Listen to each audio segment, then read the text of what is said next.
La première fois que je suis rentré dans l'atelier, il était comme si ils avaient travaillé hier. Tout était sur place.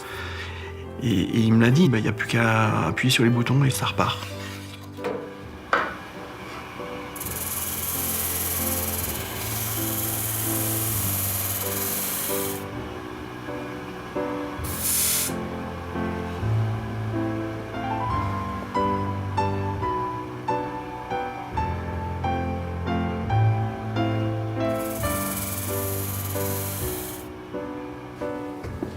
Au début du XXe, il y avait une quinzaine d'ateliers sur le Haut-Jura. Après, ça s'est, je pense, abandonné simplement parce que les gens sont partis en retraite. Et ce qui s'est passé pour ici, c'est à peu près la même chose. Cette layeterie, c'est la dernière au monde et je peux relancer quelque chose.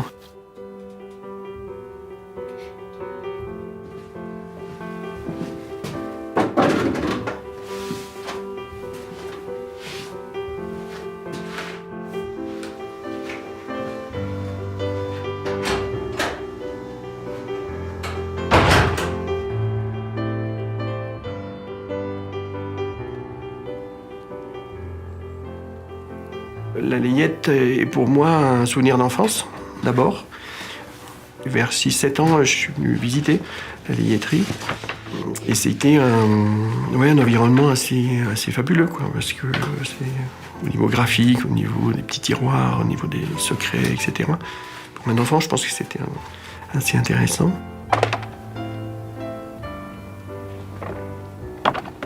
J'ai toujours travaillé le bois, c'est venu de mon père. Tant que c'était une passion et que c'était un loisir, c'était bien.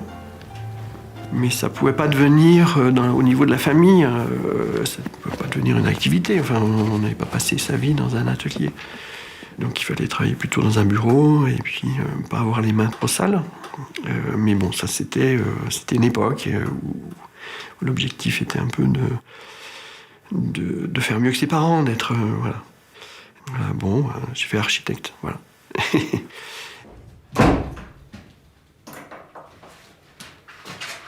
J'ai entendu à la radio un jour, c'était à reprendre, la layetterie de l'Ajoux à reprendre. J'ai dit, oh là là, mais ça c'est extraordinaire. On était en train de construire notre maison. J'étais sur le chantier et j'ai téléphoné tout de suite à ma compagne. Je lui ai expliqué, je lui ai dit, mais tu te rends compte, c'est la layetterie de l'Ajoux, c'est à reprendre et tout, c'est fantastique. Et ça m'a tout de suite calmé, elle m'a dit, on a une maison à faire, on a autre chose à penser. Donc tu reviens sur Terre et tout ira bien. Voilà, donc ça c'était la première touche en 2010.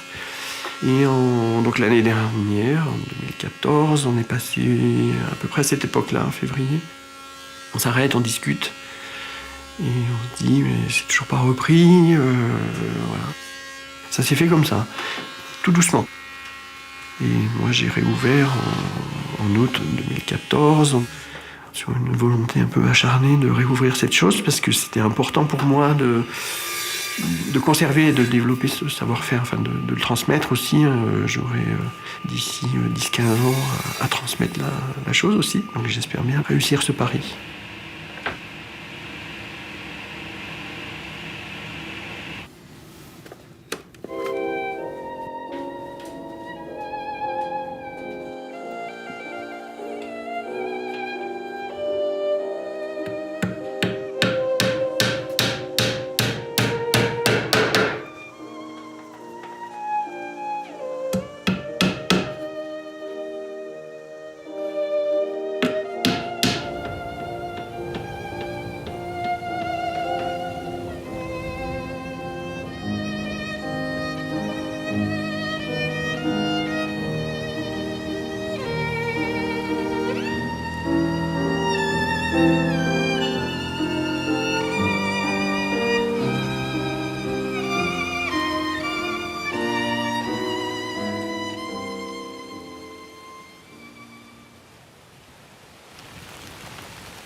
La région, on y venait quand on était petit, c'était un lieu fantastique, quoi. C'était un pays de dépaysement, enfin, c'était On y venait l'hiver, il y avait des murs de neige partout et on pouvait faire du ski, jouer. Enfin, c'était le pays des vacances.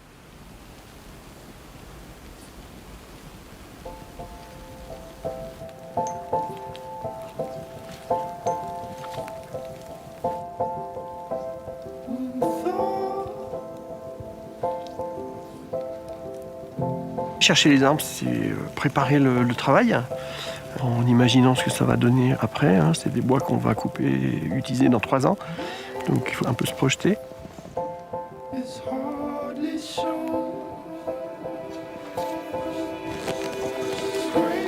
On choisit les arbres à une altitude donnée, sur un sol donné, qui permet d'avoir une régularité de veinage et puis une finesse.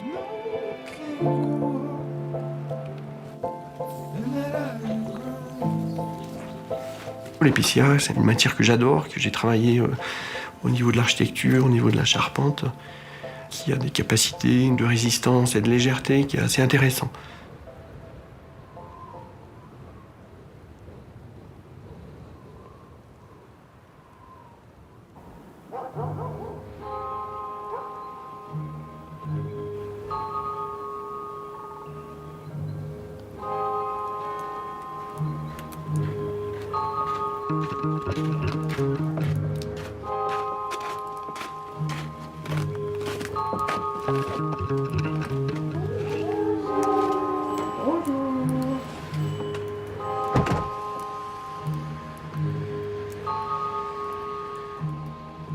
Alors, je vais vous présenter mon métier, qui s'appelle l'œilletier.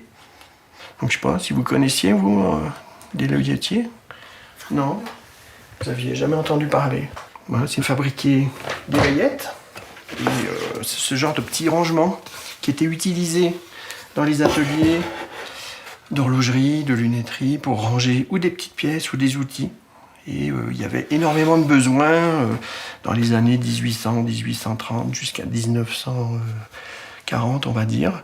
Chaque métier avait besoin de petits rangements spécifiques. Alors, on a quelques petites photos, je vous ferai passer tout à l'heure, où c'était carrément des usines avec beaucoup d'ouvriers. Hein, il y avait des centaines d'ouvriers dans chaque fabrique. Là, on a une fabrique de pipes. Il y avait 40 millions de pipes fabriquées par an.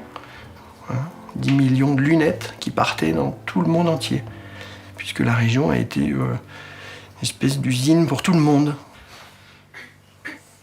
Donc je vais vous proposer de les dessiner. Alors la technique libre, je vais les poser sur la table, et puis c'est vrai que les enfants ont été un peu coupés de cette réalité-là qui existait du temps de leurs grands-parents, qui n'a plus été valorisée et puis n'existait plus du temps de leurs parents.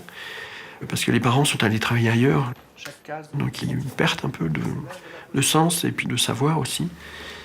Et je pense que c'est important de leur dire qu'on peut travailler sur place, là où on habite, avec les ressources locales, et que cette chose-là, elle peut être valorisée.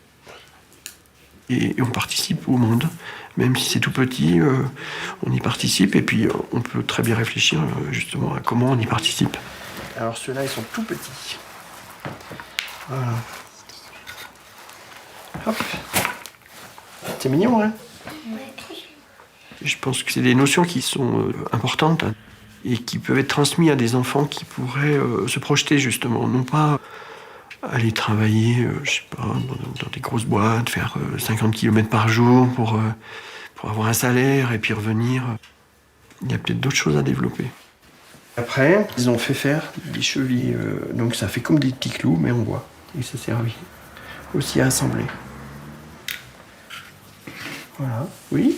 On faisait d'abord des trous parce que après, sinon, ça allait casser. Oui, on fait le trou. Alors, sur cette cheville-là, il y a plusieurs diamètres. On fait le trou du plus petit diamètre.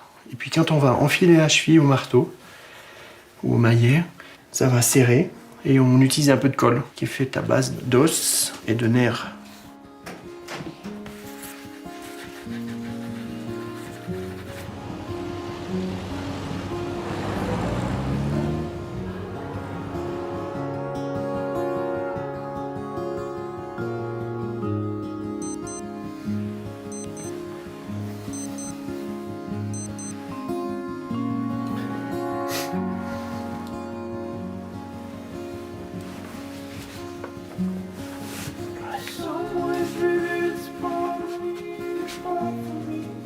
seul la semaine. Alors j'aurais certainement aimé que la famille suive tout de suite. Bon, c'est pas le cas. En plus, les conditions météo n'ont pas fait que ça soit très très attrayant pour les autres. Donc la famille est restée près de Grenoble, dans la maison. On s'est donné 1 année pour réfléchir, en se disant je viens à la semaine et je repars le week-end.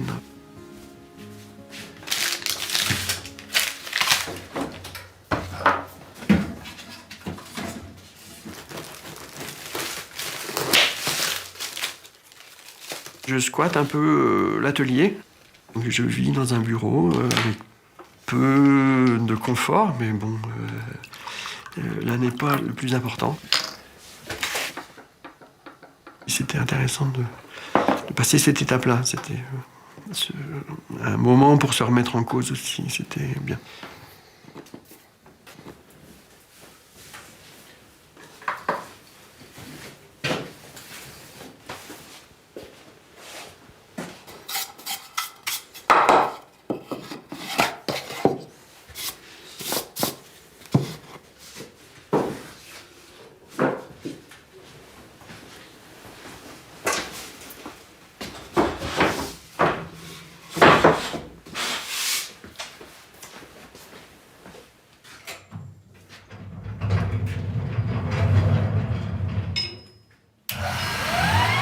J'ai commencé la fabrication, j'ai jamais vu l'atelier travailler.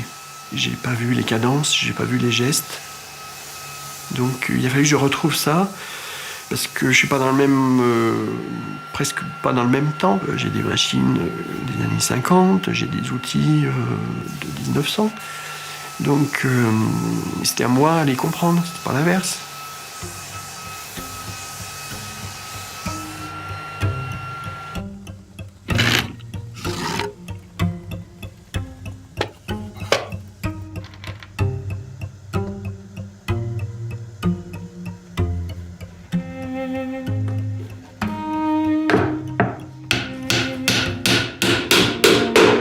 Une fois que le meuble est construit, là on va commencer à travailler le tiroir. On va mesurer à l'intérieur des cases et faire des tiroirs sur mesure.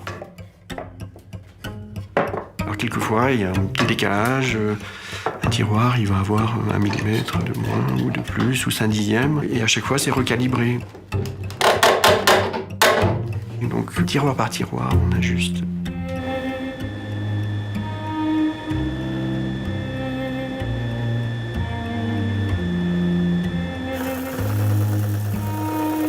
Je passe mes journées, des grosses journées d'ailleurs, à débiter des planches, à faire 400, 600 pièces identiques. Voilà, il suffit de se poser. Alors, au début, j'avais du mal, je me dis, mais c'est pas possible, il faut que je débite 600 pièces comme ça pour faire 300 tiroirs. Je vais pas y arriver, quoi. Je vais péter les plombs, j'ai jamais fait ça, et puis c'est quand même.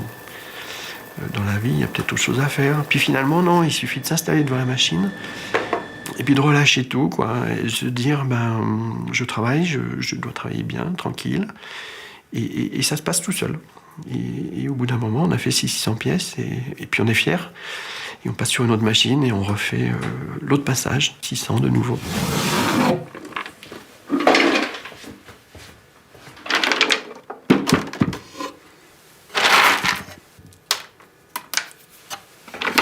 Par rapport à mon activité d'architecte, c'est-à-dire de passer sa vie devant un ordinateur dans une voiture, ça change. On retrouve, je pense, une qualité qu'on n'avait pas forcément dans un bureau. C'est-à-dire j'ai plus mal au dos, etc., etc.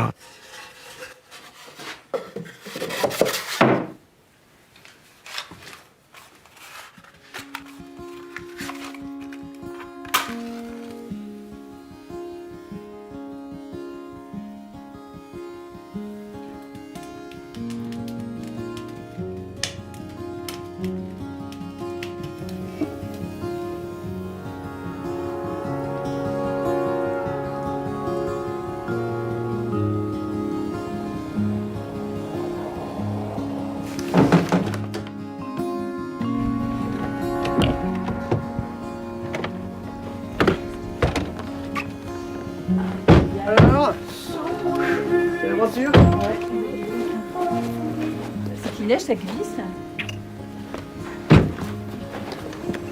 Ouh, moi je mets ma veste tout de suite. Camille, t'as mis ta veste? Salut. Salut, tu vas quoi?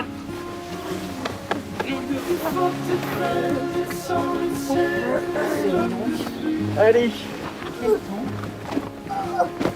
On rentre au chaud.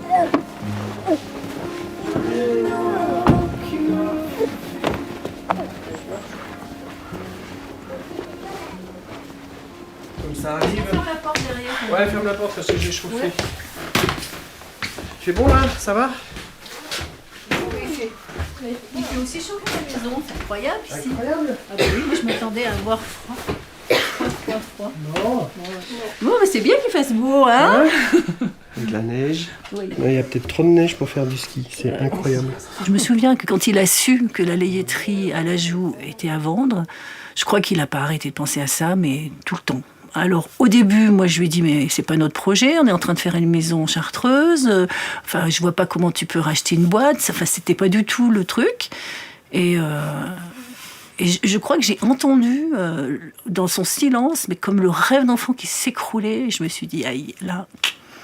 Et puis bon, bah, comme il est comme ça, Bruno, il est très têtu aussi, et ben petit à petit, tic, tic, tic, tic, tic, tic, il est arrivé à ses fins. Et moi, il faut reconnaître que quand j'ai vu là, à travers les vitres, cet atelier vide, même moi, ça m'a fait vibrer. Je me suis dit, non, mais c'est pas possible, ça peut pas s'arrêter. J'ai dit, ok. Et tu sais lire maintenant, regarde. Les amandes entières. ça si, je te dirai encore des histoires le soir. Là, je suis fatiguée.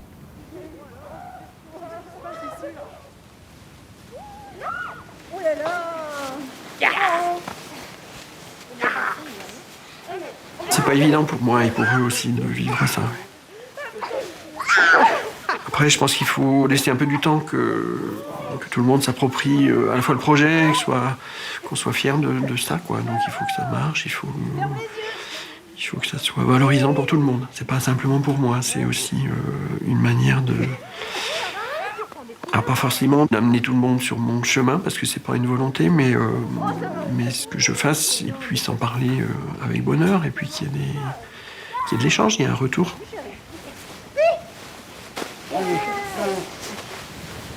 Oh, moi j'en ai marre des boules, je vais prendre carrément la camio. Attention, t'es pas parti.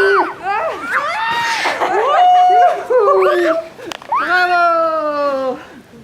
On l'a perdu. Il est où?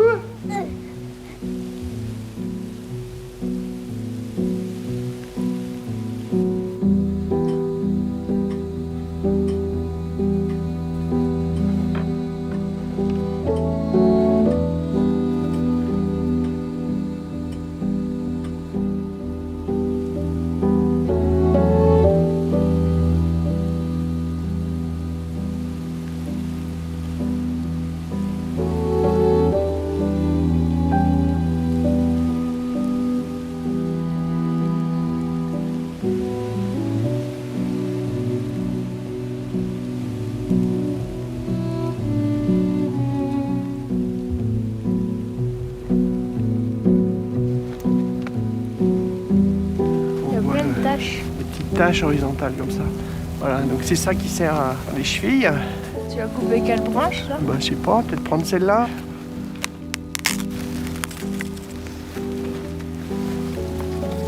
Le bois est assez fin, ouais. Ah ouais.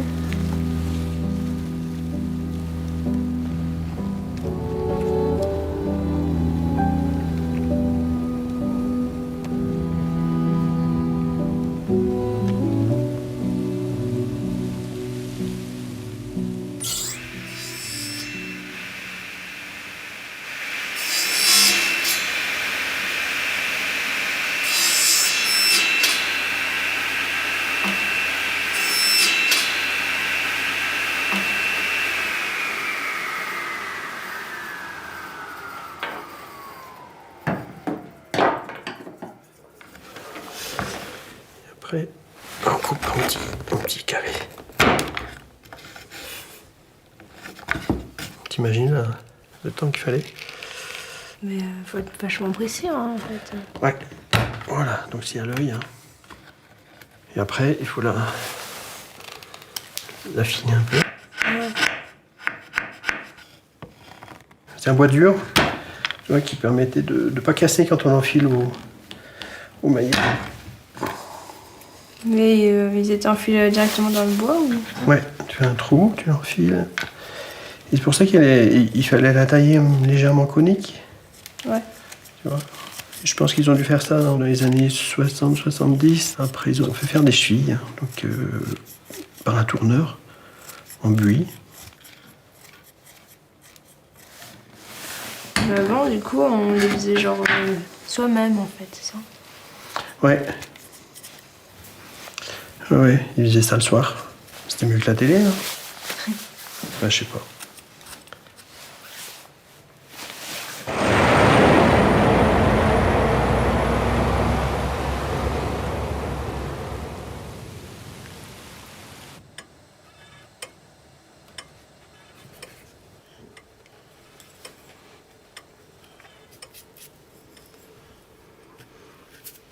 Tu peux tout couvrir ou pas, hein, parce que regarde, par exemple. Regarde là. Tu vois, c'est pas tout couvert. Ça peut être bien aussi, tu laisses du bois. Tu laisses du bois, tu laisses du bois naturel. Mais ça, c'est toi qui décides. Je pense que je vais prendre un autre pinceau. Mais mets-toi plus de pinceau. Regarde. Oula, qu'est-ce que vous avez fait? Non, mais ça, j'ai retrouvé ça, là. Et je me disais, tu pourrais pas me faire des rainures, regarde avec ton joli bois gris, là. Tu pourrais pas me faire des rainures et puis on incrusterait. Alors, je sais pas si je coupe ou si je coupe pas, c'est pas encore décidé, ça. Mais tu vois l'idée? D'accord. Je vais essayer ce que ça donne avec le noir, la lasure. Waouh, regarde, on dirait la mer. T'as vu?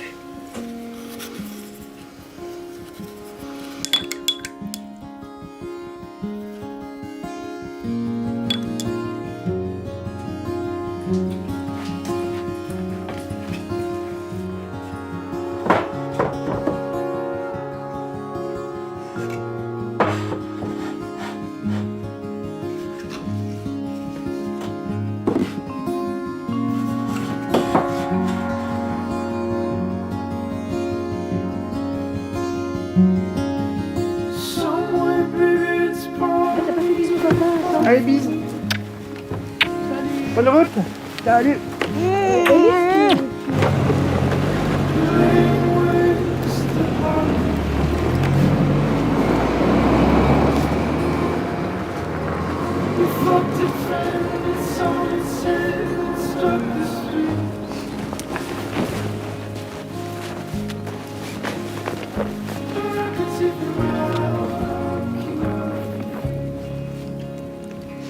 Après les week-ends, on se retrouve un peu tout seul et on se dit ouais, est-ce que c'est bien un bon choix quoi. Enfin, à chaque fois, c'est un peu une remise en cause.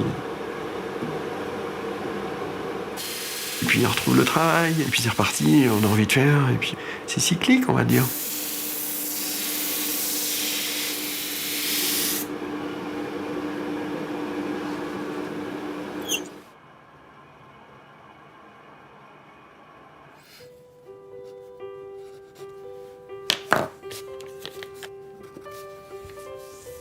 Pour voir le futur, c'est important de connaître le passé. C'est intéressant de se poser des questions durant tous ces siècles. Pour qui ils ont travaillé, pourquoi, dans quel sens, et c'est à moi de le faire maintenant aussi, de me projeter. C'est retrouver du sens dans les objets peut-être. C'est pas simplement un objet utilitaire. L'objet doit transpirer un peu de tout ce qui est le territoire. Chacun va emmener un petit bout du Haut-Jura chez lui.